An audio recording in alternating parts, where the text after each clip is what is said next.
Türkiye'de sevgili Cahit biliyorsun muhalif olarak tanımlanan hem Aleviler hem Kürtler devletin ideolojik saldırısına ve şiddetine maruz kalan iki kesim. Yani çok fazla şekilde bunun muhatabı olmuş iki kesimden bahsediyoruz. Bunların bir tanesi Aleviler, diğeri Kürtler. Ve toplumun temel demokratik dinamiklerini de bu iki kesim sağlıyor ve toplumsal dönüşümleri zorlayan kesim de burası. Doğal olarak devletin sıkıştırmaya çalıştığı ya da şekillendirmeye çalıştığı yeri zorlayan iki tane kesim var. Aleviler ve Kürtler. Doğal olarak o kesimleri baskılamak, o kesimleri siyaset sahasının dışına itmek veya kendi istedikleri pozisyona getirmek için sürekli olarak bu tür katliamlarla bir biçimiyle organize ederek ya da derin devlet dediğimiz ya da özel harp operasyonları dediğimiz yöntemlerle uygulayarak hem bu kesimin dinamik yanını, yani o demokratik mücadeledeki dinamik yanını ya da demokrasi talep eden dinamik yanını ya da dönüştürücü yanını bir yandan devre dışı bırakırken, yani şiddetle bastırırken, bir yandan da onu dizayn etmeye dönük bir operasyon gerçekleştiriyor ve bunu ara ara da yapıyor bu şekliyle. Ama başarılı olamadığı için zaten biz bugün bu konuda başarılı olmuş mudur? Evet, katliamlar konusunda başarılı olmuştur diyebiliriz. Ama hem Kürt siyasetini, Kürtleri hem de Alevileri baskılayabilmiş midir? Hayır, baskılayamamıştır. Ama orada da farklı şeyler konuşmak lazım. Hem Kürt siyasetinin mücadelesi, Alevileri de içine katan bir siyaset yapma biçimi geliştirmiş olması, Türkiye'nin demokratik mücadelesinde birçok kesimi katmış olması aslında devletin bu politikası da boşa çıkartmış gözüküyor. Aslında temel nedenini Türkiye'nin demokratik siyasetini, toplumsal mücadelesini yön veren kesimleri baskılamaya dönük olduğunu söyleyebiliriz bu derin operasyonlar. Evet. Hüseyin, sen nasıl bakıyorsun 2 Temmuz meselesine? Birkaç cümle senden de alalım çünkü önemli buluyorum bunu. Ya 1993 senesi tabii Kürt siyasal hareketinin Türkiye'de ve Kürdistan'da bölgede geniş yankı uyandıran bir serhildan dönemine denk geliyor. Dikkat edersek o tarihe baktığımız vakit, yani özellikle 91'den başlayarak Kürdistan'ın değişik illerinde, ilçelerinde binlerce insanın, yüz binlerce hatta diyebileceğimiz insanların serhildan sürecine kalktığını biliyoruz. Şimdi yani Alevilerle Kürtler meselesi tabii birbiriyle biraz bağlantılı. Neden bağlantılı? Çünkü Alevilerin bir kısmı Kürt, bir kısmı aynı zamanda hem Alevi hem Kürt. Evet. Kürtlerin mücadelesiyle kimlik kazanan, yeniden geçmişe dönük Alevi katliamıyla hesaplaşan ve devletle bir hesap verme sürecine giren bir Alevi kitlesi var o dönemde tabii. Kürt mücadelesinin ağırlık kazanması, Türkiye'de ve Kürdistan'da deyim yerindeyse boy göstermesi aslında Alevilerin de kendisine gelmesini sağlayan bir sürece denk geliyor. Bu 2 Temmuz öncesi işte ciddi bir aydın kitlesi, aydın kesiminin, aydın gazeteci, yazar, genç, bir kısım zaten Alevi değildir. Hepsi Alevi değil. Bu insanlar evet, aydın insanlar. Ama hepsi Kürdistan Abdallık Festivali'nde yani orada. Gidiyor. Hacı Bektaşi Veli'nin alması gerçekleşiyor ve onun için daha ciddi bir hazırlık yapıyor. Çünkü yani bir demokratik mücadelenin çok önemli bir ayağı oluşturan bir kesim. Bu saldırının planlaması sebebi aslında Alevilerin Kürt mücadelesiyle Alevilerin kendi haklarını savunacak, örgütleyecek, örgütleme sürecine girmesi engellemeyi amaçlayan bir provokasyondur ya da bir katliamdır, öyle ifade. Çünkü tarihte zaten belli, geçmişte de öyleydi. 78'de de yani Maraş'ta Alevi katliam yapıldığında Maraş'ta ciddi bir devrimci mücadele büyüyordu ve tüm ülkenin bütününü bir parça etkisi altına alıyordu ve orada Maraş katliamı gerçekleşmişti, hatırlıyoruz biz. Geçmişte Dersim'de de öyledir, Çorum'da da öyledir. Aslında Alevi kitlesinin, Alevi toplumunun, Alevi inancının hem Kürt'ün hem diğer Türklerin, Türk Alevisinin aslında ortak kimlik kazanmak, kendi kimliğiyle, inancıyla, kültürüyle Türkiye'de yaşamak. Ama biliyoruz ki nasıl Kürtler inkar edilmişse anayasal bağlamda Türkiye'de Aleviler de inkar edilmiş zaten. Hala inkarla karşı karşıya. Yani cemevleri var ama resmi statüsü yoktur, biliyoruz bunları. O nedenle aslında Dersim Sivas katliamında 33 canın katledilmesinde diğer biliyoruz iki işçi de aynı zamanda otel işçisi de hayatı kaybetmiş. Sayısı 35 aynı zamanda. Ama bu aslında yani Alevi katliamını, Aleviye yaklaşımını sistemin yaklaşımını ortaya koymuştur maalesef. Tarihsel olarak böyle bir kara lekeyle karşı karşıyayız. Bu nedenle bu vesileyle yani 32. yılında tekrardan katledilen Alevi aydınlarına ya da diğer aydınların hepsini anarak sözlerimi bu şekilde ifade edeyim. Zaten 93. Türkiye'de enteresan bir yıldır. O yıl Türkiye'de birçok siyasi cinayetin işlendiği bir yıldır. İşte Adnan Kahveci'nin, Uğur Mumcu'nun, 4 Eylül'de DEP milletvekili Mehmet Sincar'ın öldürüldüğü, Sivas katliamının olduğu böyle enteresan siyasi cinayetlerin de Eşref Bitlisi'nin öldürüldüğü. Yani 93 Türkiye'nin en kanlı yıllarından bir tanesidir. Bunun tabii Türkiye Turgut Özal'ın öldüğü, ateşkesin barış sürecinin olduğu, barış sürecinin akamete uğratıldığı, 34 tane askerin öldürüldüğü böyle bir çok kanlı bir yıldan bahsediyoruz. Siyasi cinayetlerin oluştuğu yıldan bahsediyoruz. Belki o 93'ü tekrar dönüp incelemekte yarar var diye düşünüyorum. Şimdi tabii Akın, bu son İstanbul'daki provokasyonu nasıl değerlendiriyorsun? Bu Leman'da çıkan bir karikatür üzerine bu böyle kendinden bu tür provokasyonlar Türkiye'de olur mu? Yani devletin bir kanadı bir yerden bir işaret almadan bu tür gruplar Türkiye'de sokağa çıkarlar mı? Yani nasıl okumak gerekiyor? Yani şimdiye kadar öyle kendiliğinden gelişmiş provokasyonlar var mı? Hani bu tarzda gelişen provokasyonlar mı diye bakarsak Türkiye provokasyonlar tarihine çok devletten bağımsız olmayan çok az provokasyon belki vardır. Belki sayamayız bile. Benim aklıma gelmiyor mesela hali hazırda. O yüzden bir şey olduğunda Türkiye'de özellikle bu tarzda dini temelinde, kimlik temelinde ve dini temelde özellikle kaşıyabileceğiniz çok çabuk şekilde harekete geçirebilecek provokasyonların mutlaka devletin bir eli oluyor. Ya da devlet içerisindeki bir clean eli olabilir. Bunu biraz süreçten de bağımsız almamak lazım bence. Çünkü süreç tartışması başladığında ya da bir gelişme, önemli bir gelişmeye doğru adım atıldığında mutlaka oradan bir şey patlak veriyor ya da o büyütülüyor var olan bir şey ve büyük bir sansasyonel bir hale dönüştürülmeye çalışılıyor.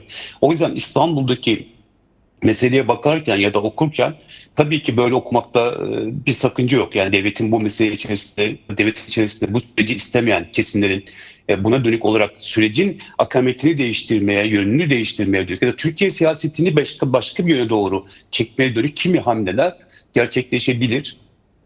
Bu çok olası. Bence bu meseleye de biraz oradan bakmakta fayda var. Bir yandan da işte şeriat, laiklik tartışmasına doğru sürüklemeye çalışan ki bu bir damar biliyorsun. Her zaman Türkiye'de tutan bir tartışmadır. Onun üzerinde oynayabilecekleri bir alan aynı zamanda. Belki de o alanı biraz daha kaşımak ya da bir sonraki provokasyon için hazır hale getirmek, motivasyonu kurmak için de bu kurgulanmış olabilir.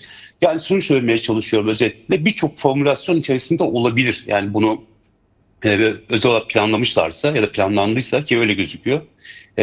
Çünkü rol alanlara bakıyorsunuz. İptalciye gibi, Ayzimendiler gibi geçmişte de çok fazla kullanılmış kesimler bunlar. Öndeler ve söylemleri ve diline baktığınızda da çok kışkırtıcı, karşı tarafı çok kışkırtmaya dönük, protestonun ötesine geçen, karşı tarafın damarına basan şekilde bir söylem de tutturduklarını biliyoruz. Yani kahrolsun laiklik gibi, Kemalizmi, Atatürk'ü gömeceğiz gibi toplumsal dinamiklerin böyle çok üstünde bıçak sırtı olduğu alanları zorlayan bir durum olduğunu görüyoruz. Evet. Bu da çok klasik bir devlet provokasyon zihniyetinin yansıması olarak bizim karşımıza çıkıyor. O yüzden buradan bakmak çok mümkün Cahit Mervan ve dikkat etmek de çok önemli. Soğukkanlı davranmak, bu tür meselelerde özellikle sağduyulu davranmak, hızlı tepkiler, refleksler göstermemek ya da sürüklenmemek de gerekiyor. Çünkü çok önemli bir süreçteyiz ve bu sürecin içerisinde gelişebilecek her türlü olayı birazcık da süreçle beraber bu süreçte beraber algılamakta fayda var diye düşünüyorum. Peki Belki buradan uyarı yapmak iyi olabilir. Söz sendeyken oradan devam edelim çünkü sonra üstüne döneyim. CHP yönelik bu operasyon bu süreci nasıl zehirliyor? Yani süreçte ne kadar alakalı bir şeydir? Yani Türkiye'nin işte birinci partisine yönelik bu kadar böyle baskıcı, yani totalde neredeyse tümünü baskı altına alan bu operasyonlar bu süreçle ne tür bir alakası var sence?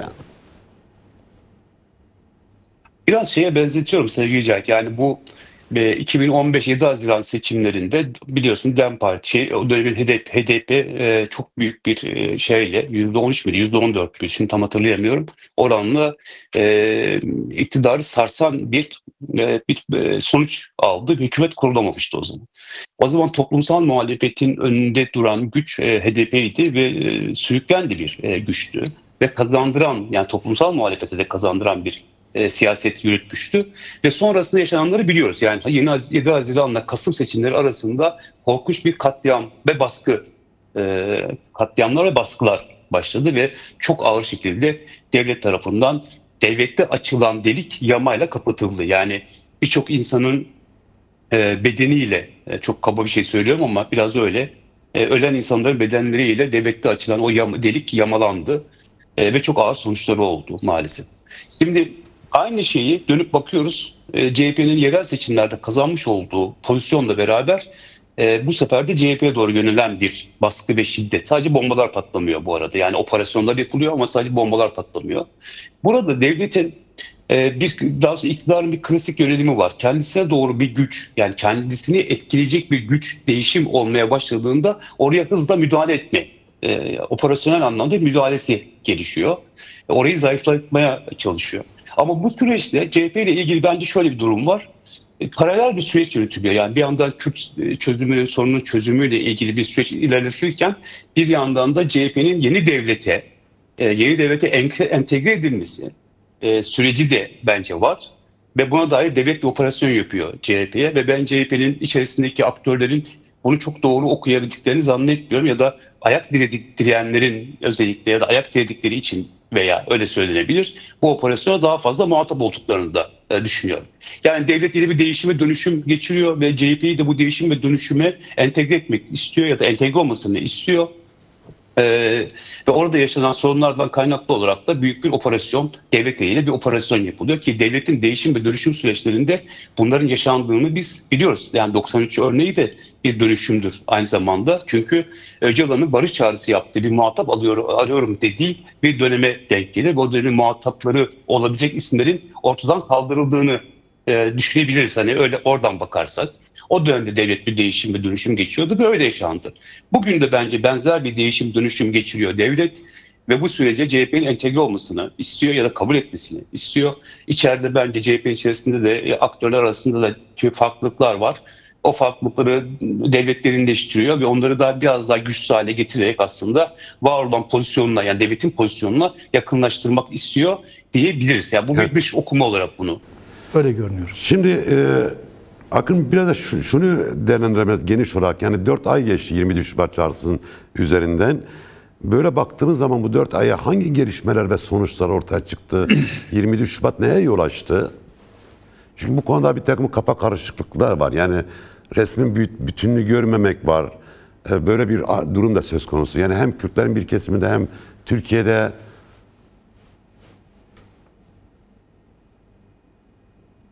sesimi alabildin mi Akın? Alıyorum ama devamını duyamadım. Sorunun Evet, devamı.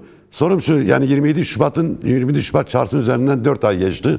Bu 4 ay içerisine baktığımız zaman bu çağrı ne tür bir gelişme ve sonuca yol açtı? Çünkü bu konuda kısmen bir kafa karışıklığı yaşanıyor. Yani insanların bir kısmı bunu çok böyle anlamış değiller gibi geliyor bana. Resmin bütününde, büyüklüğünde biz ne görüyoruz? Tabii 27 Şubat açıklaması, yani Öcalan'ın çağrısıyla yapılan süreçten bugüne, hatta belki Bahçeli'nin Ekim ayında yapmış olduğu çağrıyla bugüne kadar baktığımızda Türkiye'de önemli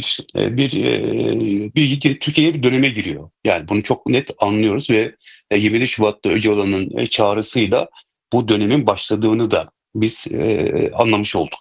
Bence toplumun kafasının temel karışık olmasının temel sebeplerinden bir tanesi ne oluyor sorusuna tam net bir cevap alamayışı diyebiliriz. Şimdi bu alanı kaşıyan kesimler var. Yani aslında toplumun anlayabileceği şeyleri ya da daha tartışıp konuşabileceğimiz kısımları anlaşılmasın ve tartışılmasın diye özel olarak harcanan bir çaba var ve maalesef bir boşluk da var ve boşluğu bu kesimler dolduruyorlar ve ciddi bir kafa karışıklığı oluşuyor burada. Burada Kürt siyasetinin de bence bir eksikliği var. O eksiklikte bu boşluğu dolduramamış olması. Şimdi genelde çok tartışılan ve konuşulan şeylerden bir tanesidir. Özellikle Öcalan'a dönük olarak çok uzun konuşuyor e, denir, öyle anlatılır. Kimi çevrelerde bu biraz şey haline getirilir. Hani bu kadar uzun konuşuyor, anlatıyor, ne anlatıyor diye.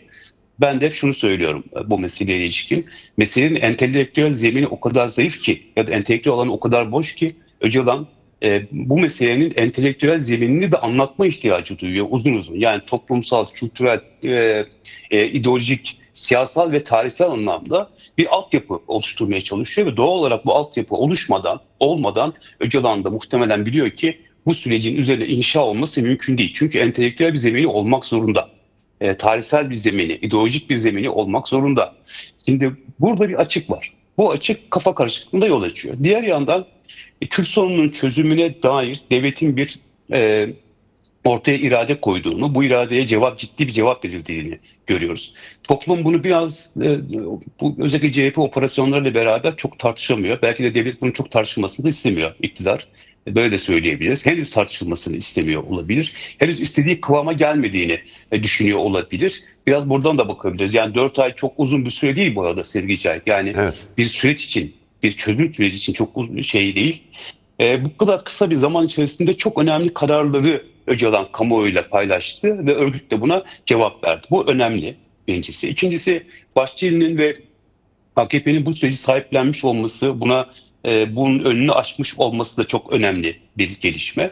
Ama dediğim gibi henüz istenilen düzeyde tartışılıyor mu? Hayır, tartışılmıyor. Peki burada bir başka tehlike var aslında. Yani benim tehlike olarak gördüğüm, geçen günde yazdığım bir mesele bilginin güvenliği önemli.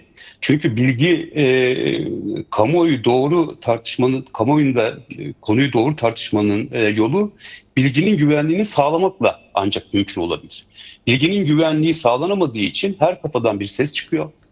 Daha bir şey yaşanmadan yaşanmış gibi konuşulmaya başlıyor ve aslında biz istediğimiz şeyleri konuşamaz hale geliyoruz. Bu da bir güvenlik açığı anlamına gelir. Demek ki bu güvenlik açığını bir an önce hızlı şekilde tüm kesimler ve taraflar açısından çok hızlı şekilde kapatılması lazım. Tekrar söylüyorum, konunun doğru tartışmanın yolu bilginin güvenliğini sağlamaktan geçiyor. Eğer biz bunu yapamazsak ya da süreç bunu sağlayamazsa ya da taraflar bunu sağlayamazsa, ki anladığım kadarıyla bilginin dağılmasında iki tane şey var. Bir yanı Kürt çehresinde bir bilgi kirliliği yayılıyor çok hızlı şekilde. Bir de cemaat tarafından böyle bir bilgi kirliliği hızlıca yayılıyor. En son işte Mustafa Karasu'nun İmralı'ya gittiği tartışmaları gibi örneğin. Çünkü neyi tartıştırmış oluyorsunuz böylece? Devlet içerisindeki belli kesimleri harekete geçirmiş oluyorsunuz bunu söyleyerek. Yani harekete geçin, Mustafa Karasu bile İmralı'ya gitti demiş oluyorsunuz aslında. Ve birilerini kışkırtıyorsunuz. Eğer devlet içerisindeki, anladığımız kadarıyla Mustafa Karasu'nun söyleminden de anlıyoruz ki devletin içerisinde belli bir kesim bu süreci istemiyor. Oraları kaşıyan birileri var. Oraları kurcalayan birileri var. Bu kaşıma işi yani ortada. böyle Bu yüzden bir şey soracağım. Yani böyle duyum üzerinden veya duyum da olmayan bazı faraziler üzerinden veya da fantaziler üzerinden bu meseleyi bu şekilde bilgi diye topluma aktaranlar masumane bir iş yapıyorlar mı acaba sence? Yoksa bunların arkasında örgütlü ve de planlı bir hikaye mi söz konusu? Çünkü bu kadar hassas bir dönemde böyle yani, bilgi her şey kirliliği... olabilir, örgütlü. Evet. Evet. Yani hepsi olabilir. Yani bunun arkasında örgütlü kesimler olabilir, farklı yapılar olabilir, bilinçli olarak yönlendirmek istiyor olabilirler. Bakın şimdi çok basit bir yol aslında bu. Siz eğer bir sürecin olmasını istemiyorsanız bu sürecin karşıtını oluşturacak şekilde bir propaganda hattı oluşturursunuz. Ve propagandayı da yine çözümü isteyenlerin üzerinden tartıştırarak ancak yapabilirsiniz. Yani kitleye yaymanın yolu bu. O yüzden ortada biz şu anda sürecin ya da Öcalan'ın 27 Şubat'tan itibaren ortaya koyduğu perspektifi bile doğru düzgün konuşamadık. Konuşamamamızın temel sebeplerinden bir tanesi bilgi denen bilginin ya da içeriden tartışılan, konuşulan bilgilerin yalan ve yanlış olarak etrafa saçılmış olmasından kaynaklı ve bunu sürekli yaşamaya başlıyoruz. Peki ne olabilir burada? Evet. Onu söyleyeyim hemen. Şimdi Kürt çevresinden ve cemaat çevresinden yayılan bu bilgi kirliliği başka kesimlerden de yayılıyor ama yani özellikle PKK düşmanı olan, yani yıllardan beri o düşmanlığı yürüten kesimler var. Kürt hareketine karşı yürüten kesimler var. Onlar da bunu çok fazla besleyip büyütüyorlar. Sanırım orada bir network var. O network içerisinde bu iş planlanmış ve ortaya salınıyor. Peki ne oluyor? Kürt çevresinden bir bilgi sızdığında sonra bir daha sızıyor, iki, bir daha sızıyor, üç, dördüncüsünde manipülasyon yapılabilecek ve süreci boşa düşürebilecek bir hamlenin de önü açılmış oluyor. Yani yarın bu süreç tersine döndüğünde sorumluluk Kürt hareketi sırtına yıkılmış olacak eğer böyle giderse. Eğer bunun önü alınamazsa. Adım adım planlanan bir hikayeden bahsediyorum. O yüzden bir an önce bu güvenlik açığının kapatılması, bilginin güvenliğinin sağlanması, çünkü aynı zamanda sürecin güvenliğinin sağlanması anlamına da geliyor. Barışın güvenliğinin sağlanması anlamına da geliyor. Bunun şeffaflıkla alakası yok. Bilgi ve şeffaflık bunlar başka şeyler. Daha DEM Partisi bir şey açıklamadan, daha Kürt hareketi herhangi bir şey açıklamadan ortaya saçılan bilgiler ve yayılan bilgiler, yalan ve doğrunun iç içe olarak yayıldığı bilgiler müthiş bir kafa karışıklığı yaratıyor. Şimdi eğer bu aşılmazsa biz hiçbir konuyu hiçbir şekilde doğru düzgün tartışamayacağız ve entelektüel zeminini oluşturamayacağız maalesef. Evet. Ve maalesef bunun altında birçok kesim kalmış olacak. Kürt siyasetinde böyle bekleyen bir tehlike olduğunu da düşünüyorum. Ve umuyorum bu açığı hızla kapatılabilir.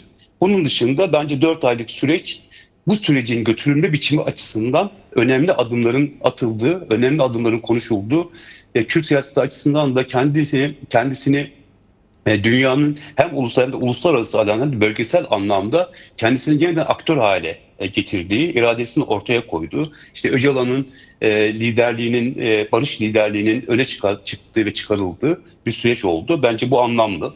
Sürecin gelişmesi açısından da anlamlı, tartışılması açısından da anlamlı. Bugün değil ama yarın mutlaka Türkiye'nin birçok yerinde başlayan tartışmalar ya da yapılacak olan tartışmalar ki MHP'nin kendisi de başlatıyor biliyorsunuz bir tartışma kendi tabanıyla ilgili. DEM Partisi de 2000'e yakın yerde bu tartışmaları yürütecek. Bu demektir ki süreç belli bir şey içerisinde, program içerisinde aslında adım adım ilerliyor. Kimi eksiklikler olmasına rağmen ya da kimi aksaklıklar olmasına rağmen, eksiklik demeyeyim doğru değil, aksaklıklar olmasına rağmen bence bir biçimde irade ortada duruyor ve bu irade çok önemli, barış iradesi ve burada bence biraz uzatıyorum ama bunu söylemek istiyorum. Ne kazandık, ne verdi, kim ne verdi meselesinden çıkartmak lazım bu tartışmayı. Çünkü önemli olan iradenin kendisi. Bugün Kürt hareketinin kendisi daha fazla taviz veriyor olabilir ama yarın muhtemelen devlet ya da iktidar daha fazla taviz vermeye başlayacak. Yani bu bile programlanmış ve planlanmış olabilir. Ama biz bunları çok fazla konuşamıyoruz belli bir zeminde. Yani özellikle entelektüel zeminde konuşamıyoruz. Çok fazla ne aldık ne verdik gibi bir alışveriş meselesine indirgememek lazım bu süreci.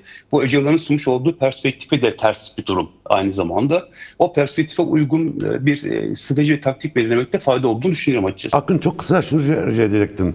Yani bu kadar görüşü merak ediyorum. Daha sonra Hüseyin'den çatışma ve çözüm denklemlerinde silah neden esas iş değil onu da sormak istiyorum. Ama önce senden şu görüşü merak ediyorum. Yani iktidar çevresi neden işi tümüyle silahsızlanma meselesine indirgemiyor ve öyle bir hava yaratıyor, öyle bir algı yaratıyor. Neden buna ihtiyaç duyuyor?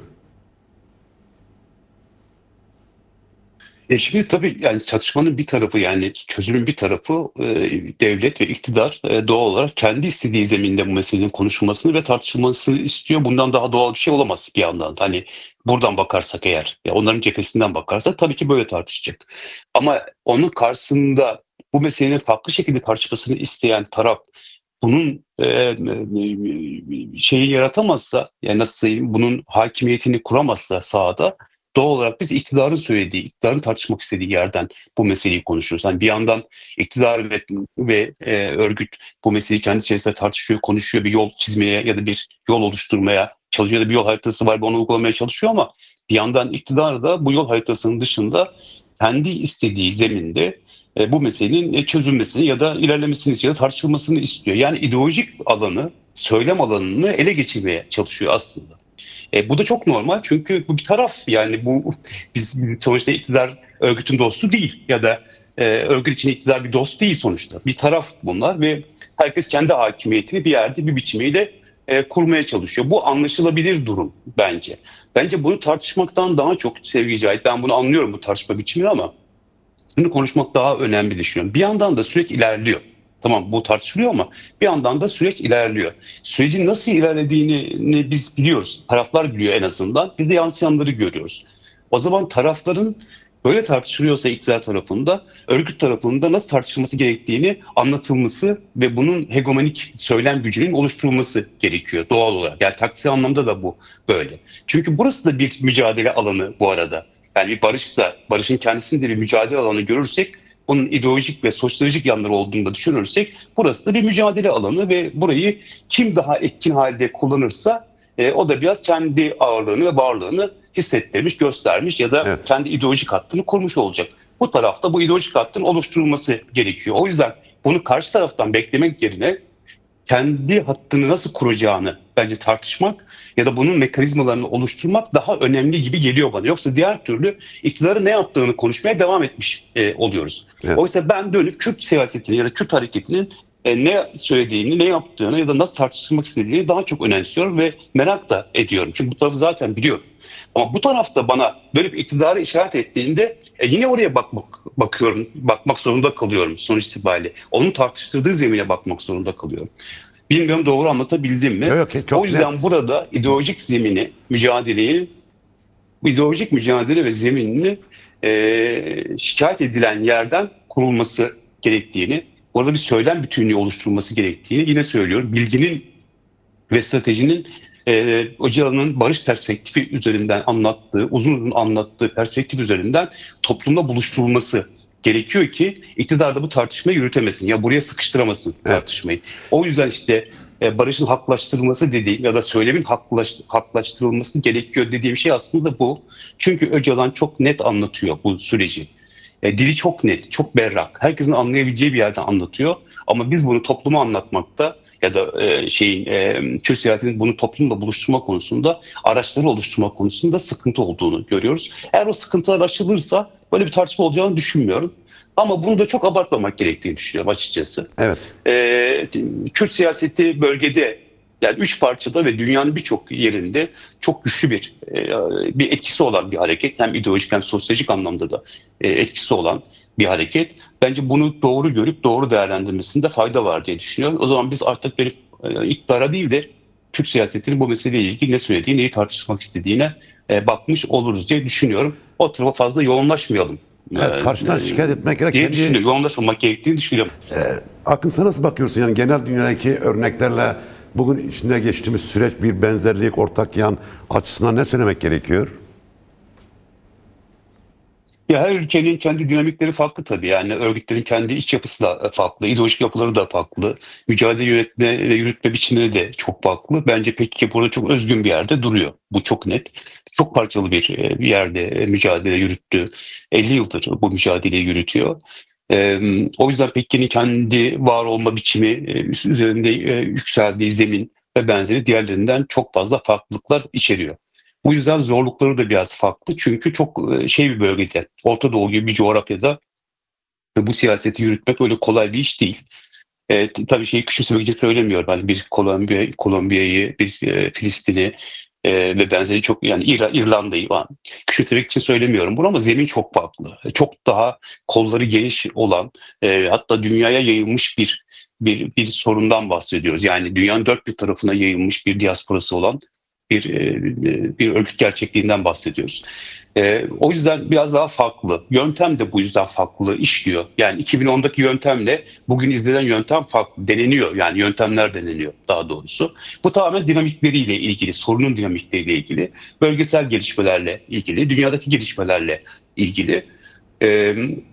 Eğer buradan bakarsak bence Tekke'nin kendi özgünlüğü içerisinde, kendi dinamikleri içerisinde meseleyi anlamak ve anlatmanın daha doğru bir yol olduğunu açıkçası düşünüyorum. Hiçbir şeye benzemiyor. Yani çok net olarak söyleyeyim. Yani o yüzden zaten klasik bir barış yöntemi izlenmiyor şu anda.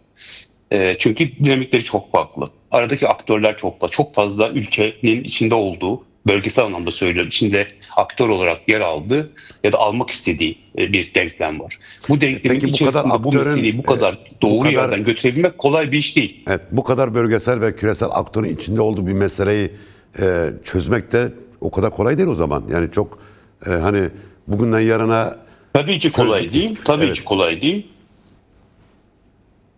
Evet, tabii ki kolay değil.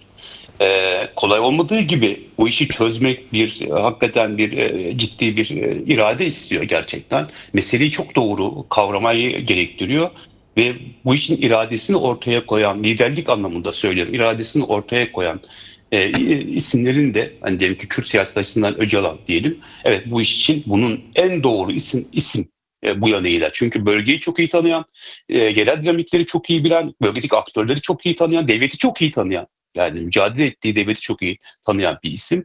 Ve doğal olarak bu bölgede kurulan denklem içerisinde gerçekten, yani dışarıdan bakan birisi olarak söylüyorum, Öcalan'ın kurmuş olduğu denklem inanılmaz bu anlamıyla. O yüzden zaten Türkiye devleti de bu meselede muhatabını işte Öcalan üzerinden kurarak ve onunla bu işi götürerek halletmeye çalışıyor. Buna rağmen süreç yine de zorlanıyor. Zorlanmaya da devam edecek. Biz bunu biliyoruz. Hatta belki kopma noktasına gelecek bazı zamanlar. Belki de çok ters bir yere doğru savrulacak ama bu irade var olduğu sürece, barış iradesini ortaya koyma anlamında söylüyorum, İrade var olduğu sürece bölgesel dinamikler, uluslararası dinamiklerin de etkisiyle bu süreç bir biçimiyle devam ettirilecek ve sonuçlandırılacak. Diyelim ki sonuçlandırılamadı barış süreci. Bu bir şey değil, çünkü bence zaten Öcalan örgütün bütün olarak dönüştürülmesini hedefleyen bir siyaset yürütüyor. Bunu da bölgesel okuma yaparak görüyor. Hamas'a bakıyor, Hizbullah'a bakıyor muhtemelen. Bölgedeki yerel silahlı güçlerin durumuna bakarak bir öngörüde bulunuyor ve zaten örgütü dönüştürmekte, farklılaştırmakta ve bulunduğu yerden başka bir yere taşımak konusunda bir irade ortaya koymuş durumda. Hem teorik olarak, hem ideolojik olarak, hem entelektüel anlamda bunu planlamış gözüküyor. Zaten olsa da olmasa da örgüt kendi içerisinde dönüşecek. Yani bu kesin, bu çok net, bu belli oldu. Ama buranın dediğim gibi olur mu olmaz mı, çözüm gelişir mi gelişmez mi ayrı bir konu. Ama bu irade şu anda var. Bu iradeyi güçlendirmek, dinamiklerini daha etkin hale getirmek, etrafını örmek, toplumsallaştırmak, işte yasal zemine oturtmak, Hüseyin Bey'in dediği gibi yasal zemine çok fazla şey verip yasal zemini oluşmasını sağlamaya dönük bir mücadele yürütmek olmazsa olmaz gözüküyor. Bunlar olduğunda zaten aynı zamanda hem Öcalan'ın iradesi, barış temelinde eli güçlenmiş olacak. Hem iktidarın, yani diğer tarafta olan devletin de eli birazcık güçlenmiş olacak ve eşitler temelinde bu ilişki bir biçimiyle yürütülmüş olacak diye düşünüyorum ben açıkçası. Çok teşekkürler. Şimdi bir de tartışması var, ona da bir cümle söyleyeyim. Buyurun. Önemli. Tamam. Teslimiyet meselesi, tasfiye ve teslimiyet diye tartışılan ya da birileri tarafından tartışılmaya çalışılan mesele var. Şimdi diğer örneklerde, Hüseyin Bey de anlattı birazcık, diğer dünyadaki başka örneklerde örgütlerin kendi içinde bu tartışma var. Yani örgütün kendisinin içerisinden tartışmalar çıkıyor. Tasfiye ve teslimiyet tartışmaları çıkıyor. Pekke'de böyle bir tartışma yok ki yansıyan. Yani en azından bize yansıyan böyle bir tartışma yok. Örgüt bir bütün olarak bu iradenin arkasında duruyor ve bunu bir teslimiyet ve tasfiye olarak tartışmıyor bu arada. Bunu başkaları tartışıyor. Değişime dönüşüm olarak Bu mücadele içerisinde olmayan da bu tartışmayı yapıyorlardı. Evet. Evet, yani bu normalde örgütün kendi içinde bu tartışma yürür. Örgüt bölünür, tartışmalar çıkar, ayrılıklar olur. Olur, çok yaşanmıştır böyle şey. Bunlar da normaldir. Olur böyle şeyler çünkü. Ama bakıyoruz hayır öyle değil. Yani örgüt bir bütün olarak Öcalan'ın, yani liderliğinin arkasında duruyor ve bütünlüklü bir tavır geliştiriyor. Ama bakıyorsun bu tartışmayı yapanlar dışarıda örgütle hiçbir alakası olmayan ya da bu mücadeleyle hiçbir alakası olmayan kesimler bu tartışmayı yürütüyorlar. Bu çok absürt tabii bu arada.